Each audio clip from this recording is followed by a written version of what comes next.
समझती क्या है वो अपने आप को। कुणाल की आवाज सुनते ही कामिनी डर गई। वो नहीं चाहती थी कि कुणाल अनिका का ये बदला हुआ रूप देखें। वो दौड़कर गार्डन के बाहर की ओर गई। हाई हील्स के कारण उसे दौड़ने में परेशानी हो रही थी, मगर इनसिक्योरिटी के मारे वो किसी तरह भाग कर गई और किसी तरह गिरती पड़ती कुणाल के पास पहुंचकर फूली हुई सांसों से उसने कुणाल से कहा। कामिनी ने कहा, कुणाल अंदर मत जाओ।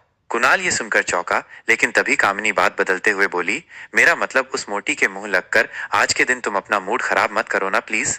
लेकिन कुणाल ने कामिनी को साइड में धकेलते हुए अंदर जाने की कोशिश की। इससे कामिनी और ज्यादा घबरा गई और उसने अपने दोनों हाथों से ताकत लगाकर कुणाल को पकड़कर वहीं रोक लिया। कुणाल इस वक्त इतना गुस्से में था कि उसने वहीं खड़े खड़े अनिका पर चिल्लाना शुरू किया। समझती क्या है वो अपने आप को। 2 घंटे तक मुझे एयरपोर्ट पर धूप में खड़ा रखा। बात हाथ से निकल जाए इसके पहले कामिनी ने कुछ सोचा और कहा, वो दरअसल तुमसे मिलने में उसे शर्म आ रही थी। जब गई थी तब 120 किलो वजन था। अब 6 साल बाद और भी मोटी हो चुकी है ना, इसलिए। इतना कहकर कुणाल का ध्यान भटकाने के लिए कामिनी धीरे से अपनी उंगलियां कुणाल की जैकेट पर फेरने लगी और थोड़ा रोमांटिक अंदाज से बोली, देखो कुणाल, आज मेरा बर्थडे है और आज मैं तुम्हें एक ऐसी गिफ्ट देने वाली हूँ जो तुम हमेशा याद रखोगे। वैसे मम्मी पापा अंदर बैठकर अभी अनीका से डिवोर्स पेपर्स पर साइन करवा रहे हैं। कुणाल का ध्यान अब भी घर के दरवाजे की ओर था, मगर कामिनी ने उसे बातों में उलझा दिया और अपने हाथों से कुणाल का चेहरा अपनी तरफ करते हुए कामिनी आगे बोली, यू नो व्हाट, वो तो मान ही नहीं रही थी। वो तो थोड़े पैसों की लालच दी, तब जाकर वो डिवोर्स पेपर्स पर साइन करने को राजी हुई। कुणाल, जिसके साथ कामिनी की शादी होने वाली थी, उसकी आंखों में आंखें डालकर कामिनी झूठ पर झूठ बोले जा रही थी और फिर अचानक से वो कुणाल का हाथ पकड़कर बोली, कम विथ मी। मैंने तुम्हारे और तुम्हारे दोस्तों के लिए बंगले के पीछे शानदार दावत रखी है। तुम अपने दोस्तों के साथ यहाँ एंजॉय करो। मैं अभी तुम्हारी मनपसंद शराब और खाना भिजवाती हूँ। कहते हुए वो कुणाल का हाथ पकड़कर उसे घर के पीछे की तरह ले गई। कामिनी ने कुणाल को अपने दोस्तों के साथ छोड़ दिया और खुद बंगले के आगे की तरफ भागती हुई चली गई। उसी वक्त कुणाल के फोन पर उसके ड्राइवर राजू का मैसेज आया, जिसमें लिखा था, होटल पैराडाइज इंटरनेशनल। मैसेज पढ़कर कुणाल के गुस्से से लाल चेहरे पर तुरंत ही एक स्माइल आ गई। उसे लगा कि अब तो बहुत ही जल्द वो एयरपोर्ट वाली लड़की से उसकी दूसरी मुलाकात होगी। इसी खुशी में बड़े ही अंदाज से उसने अपने पास पड़ी शैंपेन की बोतल उठाई और उसे शेक करके खोली और खुशी खुशी दोस्तों के साथ एंजॉय करने लगा। कामिनी भागी भागी घर के आगे की तरफ अपने दोस्तों के पास आई और उन सब से कामिनी ने कहा, जाओ और जाकर कुणाल को एंटरटेन करो और उसको बातों में उलझा कर रखो, ताकि वो अनीका की तरफ न जाए और वो अनीका का बदला हुआ रूप ना देख सके।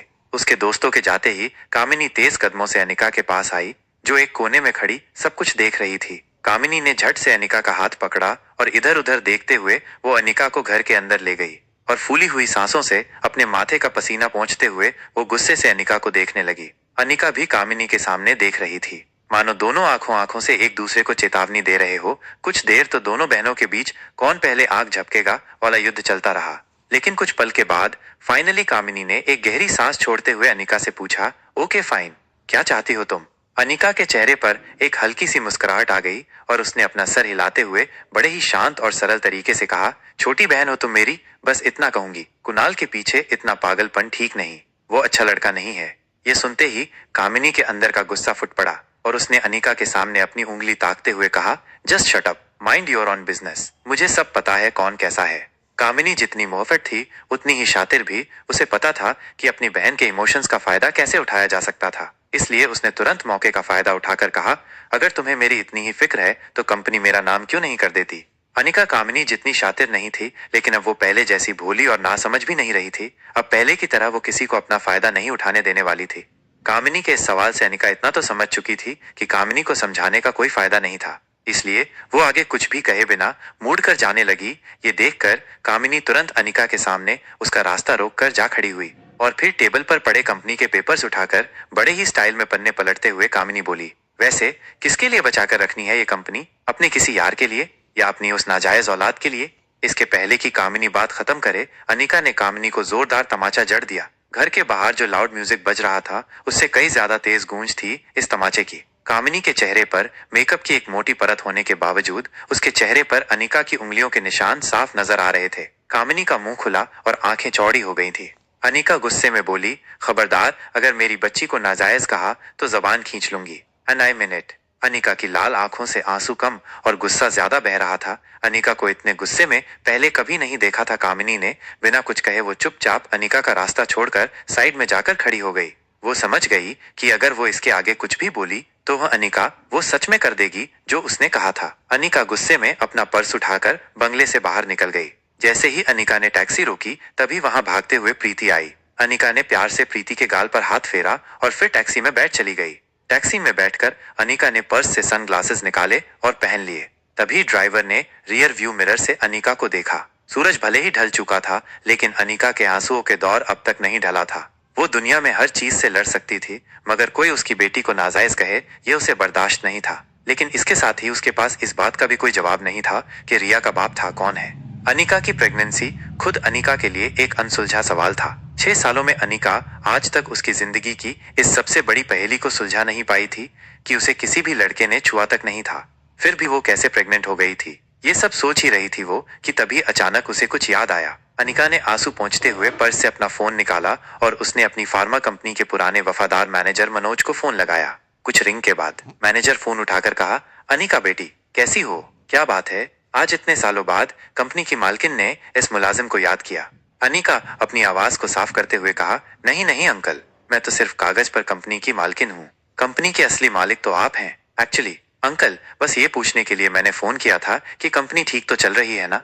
मैनेजर ने थोड़ा उदास होकर कहा, बेटा यूं समझ लो, डूबती नाव में छेद पकड़ के बैठा हूँ। फिर भी सालाना 4-5 लाख का प्रॉफिट हो जाता है, जो मैं गौतम जी को भिजवा देता हूँ। तुम कहो तो अब से तुम्हें भिजवा दूंगा। अनिका ने तुरंत कहा, नहीं अंकल, उसकी कोई जरूरत नहीं। खैर आप अपना ख्याल रखिए। फोन काटकर अनिका वापस से एक गहरी सोच में डूब गई। वो सोच रही थी कि आखिर ऐसी तो क्या बात है इस छोटी सी कंपनी में जो डोगराज हाथ धोकर इस कंपनी के पीछे पड़ गए हैं। पहले मेरे जरिए ये फैक्ट्री हड़पने की कोशिश की और उसी के चलते कुणाल से मेरी शादी करवाई। शादी के बाद मैं तुरंत प्रेग्नेंट हो गई और फिर बेंगलोर चली गई, इसलिए मुझसे कंपनी मांगने का मौका नहीं मिला इन्हें। इसलिए अब कामिनी के जरिए मुझसे ये कंपनी हड़पना चाहते हैं, वो भी ऐसी कंपनी जो ठीक से चल भी नहीं रही है। होटल की तरफ टैक्सी आगे बढ़ ही रही थी, तभी रास्ते में उसने आइसक्रीम का स्टॉल देखा तो उसे याद आ गया कि उसने रिया से प्रॉमिस किया था कि वो उसकी फेवरेट चॉकलेट आइसक्रीम ला कर देगी। इसलिए उसने टैक्सी रास्ते में रोककर अपना प्रॉमिस पूरा करने के लिए चॉकलेट आइसक्रीम खरीदी और वापस टैक्सी में बैठकर होटल की तरफ चल दी। कुछ देर बाद अनिका की टैक्सी होटल पैराडाइज इंटरनेशनल पहुंची। होटल की रिसेप्शन से होकर अनिका लिफ्ट के पास पहुंचने ही वाली थी कि 4-5 बॉडीगार्ड उसके आगे आ गए और हड़बड़ाहट में उन्होंने अनिका का रास्ता रोक लिया। इसी दौरान अनिका के हाथ से सामान जमीन पर गिर गया। अनिका थोड़ी सी घबरा गई। उसे लगा कहीं कंपनी पाने के चक्कर में किसी ने मेरे पीछे गुंडे तो नहीं भेजे। खुद के डर को छुपाते हुए उसने उन बॉडीगार्ड से पूछा, कौन है आप लोग और इस तरह मेरा रास्ता रोकने का क्या मतलब है। एक बॉडीगार्ड ने अनिका से कहा, सॉरी मैडम, हमें आपका सामान चेक करना होगा। अनिका को कुछ समझ नहीं आया कि उसका सामान चेक करके क्या मिलेगा। उसके पास सिर्फ एक पर्स और रास्ते से लिया हुआ चॉकलेट आइसक्रीम का पार्सल था। बॉडीगार्ड ने नीचे झुककर वो पार्सल जमीन से उठाया और उसे खोलकर चेक किया और फिर अचानक एक बॉडीगार्ड ने अपनी एक उंगली आइसक्रीम पैक में डाली और फिर वही उंगली उसने अपने मुंह में डाल दी और फिर अपने ब्लूटूथ पर किसी से बात करने लगा। Yes sir, positive, it is chocolate ice cream. Bodyguard की बातों से ऐसा लग रहा था जैसे अनिका के पास उसे कोई बॉम्ब मिल गया हो। ये देखकर अनिका हैरान थी और समझने की कोशिश कर रही थी कि आखिर ये बॉडीगार्ड्स कर क्या रहे हैं। तभी एक टोल, स्मार्ट और हैंडसम आदमी उसके सामने आकर खड़ा हो गया। नुकीली जो line, stubble beard, simple jeans और पोलो नेक टी शर्ट में रोहित मारवा हॉलीवुड के किसी हीरो से कम नहीं लग रहा था। अनिका ने रोहित की फोटो देखी थी, वो उसे तुरंत पहचान गई, लेकिन इस वक्त रोहित अनिका के लिए किसी गुंडे से कम नहीं था। अनिका ने बड़ी ही सख्ती से पूछा, excuse me, what nonsense is this, you can't do this to me, I will call the police. अचानक रोहित की नजर अनिका के चेहरे पर पड़ी। अनिका की गहरी काली आंखें, लंबे काले घने कमर तक के बाल और सिंपल पहनावे में निखरती उसकी खूबसूरती को देखकर रोहित एक सेकंड भूल गया वो क्या कहने आया था। तभी दूसरे पल को वो अपनी सेंसेस में आया और चेहरे पर बिना किसी भाव के उसने कहा, हाँ परफेक्ट, पहले खुद चोरी करो फिर खुद ही पुलिस बुलाओ। अनिका समझने की कोशिश कर रही थी कि आखिर रोहित बोल क्या रहा है। तभी रोहित ने अनिका को वार्न करते हुए आगे कहा, मुझसे और मेरे बेटे से दूर रहना। अनिका ने इरिटेट होकर कहा, एक्सक्यूज मी, मैं कब तुम्हारे पास आई। एंड लिसन, इस आलिशान होटल के मालिक होने का ये मतलब नहीं है कि तुम अपने गेस्ट के साथ ऐसी बदतमीजी करो। I can see you in the court mister Rohit Marwah. Rohit Anika की ये बात तुरंत पकड़ लेता है और कहता है, आई न्यू इट, तो तुम जानती हो कि मैं रोहित मारवा हूँ और ये होटल मेरी है। तब तो ये भी जानती होंगी कि मेरे परिवार वाले मेरी शादी करवाना चाहते हैं, लेकिन मुझे मेरे बेटे के लिए सौतेली माँ नहीं चाहिए। इसीलिए तुमने प्लान बनाया होगा कि पहले मेरे बेटे को फंसा लो तो फिर बाप अपने आप कंट्रोल में आ जाएंगे, क्यों। होटल की लॉबी में मौजूद लोग अनिका को शक की नजरों से देखे जा रहे थे। अनिका अपनी इंसल्ट का बदला ले तो सकती थी, लेकिन रिया की सेफ्टी के लिए वो कोई तमाशा खड़ा करना नहीं चाहती थी, इसलिए वो ज्यादा कुछ बोली नहीं। रोहित जाने से पहले चुटकी बजा के अनिका को फाइनल वार्निंग देता है, स्टे अवे फ्रॉम माई सन। इतना कहकर रोहित मुड़कर जाने लगा। होटल के सभी लोग इस हद तक सकपका गए थे कि इतनी बड़ी होटल की लॉबी में इतने सारे लोगों के बीच सिर्फ और सिर्फ रोहित के जूतों की टॉक टॉक गूंज रही थी। रोहित भले ही अनिका से दूर जा रहा था, मगर अनिका का चेहरा उसके दिल पर छाप छोड़ गया था। न जाने क्यों जाते जाते उसको एक बार और अनिका की तरफ देखने का मन किया, और इसलिए मुड़ कर अनिका को देखने जाता है, तभी सामने से सर्विस प्लेट ले जाते वेटर से वो जोर से टकराया और सारी प्लेट्स जमीन पर गिर गई। रोहित ने वेटर को देखा और फिर अनिका को देखा और फिर सिर्फ सॉरी कहकर वहां से चला गया। बेहद गुस्से में अनिका ने लिफ्ट का बटन 5-6 बार दबा दिया, और जैसे ही लिफ्ट का दरवाजा खुला वो पांव पटकर अंदर गई और सीधा टॉप फ्लोर का बटन दबाया। दरवाजा बंद होने ही वाला होता था कि तभी एक पांव दरवाजे के बीच में आया, जिसने दरवाजे को बंद होने से रोक लिया। सामने एक 19 साल का लड़का प्रिंटेड टी शर्ट और रेड शॉर्ट्स में खड़ा था। उसके पैर की वजह से लिफ्ट का दरवाजा फिर से खुल गया। अनिका के गुस्से में सोचा कि कौन बदतमीज है ये। रिया की तरह इस लड़के ने भी कान में हेडफोन और हाथ में मोबाइल पकड़ा हुआ था। ये लड़का और कोई नहीं बल्कि रोहित मारवा का कजिन भाई सनी था। सनी ने अपनी उम्र से ज्यादा मैच्योर आवाज निकालने की कोशिश की और अनिका से कहा, देखो दीदी, मेरे भैया आसानी से फंसने वालों में से नहीं है। बहुत लड़कियां आपकी तरह कोशिश कर चुकी है। अनिका का गुस्सा अब अपने पीक पर था। उसे समझ नहीं आया कि ये सब उसके साथ क्यों हो रहा था। तभी सनी ने अनिका के जख्म पर नमक छिड़कते हुए कहा, काफी लड़कियां ट्राई कर चुकी हैं ये वाला तरीका, think something out of the box. In fact कई बॉलीवुड एक्ट्रेस भी भाई के साथ जान पहचान बढ़ाने के लिए अपनी शूटिंग मनाली में रखवाती हैं, मगर मेरे भाई बहुत स्ट्रिक्ट है, ना वो किसी के पास जाते हैं, न कोई उनके और आर्यन के पास आ सकता है मेरे सिवा। अनिका की बर्दाश्त करने की लिमिट खत्म हो इससे पहले सनी ने अपना पांव लिफ्ट के दरवाजे से हटा लिया और दरवाजा अपने आप बंद हो गया। अनिका अब भी सोच रही थी कि आखिर ये उसके साथ हो क्या रहा था। दूसरी तरफ गुलेरिया हाउस में पार्टी लगभग खत्म हो गई थी। सारे गेस्ट जा चुके थे। कुणाल और उसके दोस्त बंगले के पीछे अपनी ही मस्ती में और फुल ऑन नशे में थे। वो शायद ये तक भूल चुके थे कि वो कामिनी की बर्थडे पार्टी में आए थे। कुणाल अब नशे में था और बेहद खुश था, क्योंकि वो जानता था कि कल उसकी मुलाकात फिर से एयरपोर्ट वाली लड़की से होगी। तभी वहां गौतम, कामिनी और मनीषा हाथ में डिवोर्स पेपर लेकर पहुंचे। कामिनी ने कुणाल को खुश देखकर उसका एक हाथ पकड़कर कहा, आई एम सो हैप्पी कि कुणाल ने पार्टी एंजॉय की। कामिनी इस हकीकत से अनजान थी कि कुणाल एयरपोर्ट वाली लड़की और उसकी खूबसूरती के बारे में अपने दोस्तों से बात कर रहा था, और इसलिए वो इतना खुश नजर आ रहा था। तभी गौतम ने भी खुश होकर कुणाल से कहा, कॉन्ग्रेचुलेशन, आज कामिनी की बर्थडे के मौके पर मेरी तरफ से तुम दोनों को यह तोहफा। गौतम ने कुणाल के डाइवोर्स पेपर्स थमा दिए। कुणाल ने जल्दी से पेपर्स लिए और गौर से देखने लगा, फिर खुश होकर बोला, थैंक यू वेरी मच। इस डिवोर्स पेपर्स को देखकर मैं बता नहीं सकता कितना हल्का फील कर रहा हूँ। I am a free bird again. Gautam ने भी मजाकिया अंदाज में कहा, but not for long time. जल्द ही तुम्हारी और कामनी की शादी कर देंगे। ये सुनते ही कुणाल का मूड खराब हो गया। वो गौतम से रूडली कहता है, इसमें सिर्फ डिवोर्स पेपर्स है। जब तक कंपनी के पेपर्स नहीं होंगे तब तक ना मेरे घर वाले शादी करवाएंगे न मैं करूंगा। कुणाल आखिरी पेग नींद पी लेता है और वहां से निकल जाता है। Hotel paradise. दिल मिलाई अनिका अपने कमरे में आई। अपना पर्स सोफा पर फेंककर पांव सेंटर टेबल पर रखकर सोफे पर बैठ गई। उसे ये समझ नहीं आ रहा था नीचे लॉबी में उसके साथ क्या हुआ और क्यों हुआ। उसने होटल बदलने का मन बना लिया और रिया को लेने बेडरूम में गई। बेडरूम का दरवाजा खोलकर उसे ने देखा रिया बिल्कुल शांति से सो रही थी। रिया को इस तरह देखकर अनिका का गुस्सा एक सेकंड में शांत हो गया। वो रिया के माथे को चूमती है। तभी उसके फोन में एक नोटिफिकेशन आया। अनिका ने मोबाइल चेक किया तो देखा कि उसके डॉक्टर अमृता नाम वाले मेल बॉक्स में रोहित मारवा का मैसेज आया था। Want to meet you urgently. एक पेशेंट है जिसके दिमाग का ऑपरेशन करना है, जो सिर्फ आप कर सकती है।